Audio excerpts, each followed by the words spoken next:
অতএব পৃথিবীর এই বাস্তবতা, এটা সবটাই ক্ষণস্থায়ী, তো মরে যাওয়া এটাই স্থায়ী, এটাই চূড়ান্ত কথা, এটাই শেষ কথা।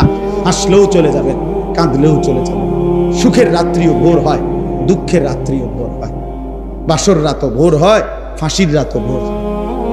রাজপ্রাসাদে যে থাকে সেও একদিন কবরে যাবে, জীর্ণ কুঠির কুড়ে ঘরে যে থাকে সেও একদিন কবরে যাবে। তিন বেলা ঠিক মতো যে খাইতে পাইছে সেও মরে যাবে, এক বেলাও যে খাইতে পায় না সেও একদিন মরে যাবে। অতএব বন্ধু আমার, মৃত্যু যেহেতু নিশ্চিত, কবর যেহেতু নিশ্চিত, চলে যাওয়া যেহেতু নিশ্চিত, অতএব এখনই সুযোগ। এই হায়াত থাকতেই ওই সময়ের কিছু প্রস্তুতি তো আর ফিরবে না। ऐसे रहे या वैसे रहे, वहां देखना फिर कैसे रहे।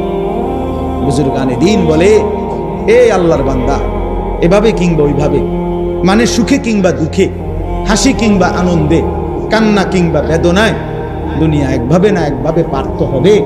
কিন্তু দেখার বিষয় হলো ওহা দেখনা ফের कैसे रहे, ওইখানে দেখার বিষয় হলো কেমনে থাকবা, কবরে কেমনে থাকবা, হাসরে কেমনে থাকবা, জাহান্নামের আগুনে কেমনে চলবা। আমি তো বলি যুবক ভাই, এই নওজোয়ান, মোবাইল থাকবে না হয়তো, এই ফেসবুকও থাকবে না, ইউটিউব, টেলিগ্রাফ নাই, ডাক পিয়নের সেই চিঠি এখন আর প্রচলন নাই।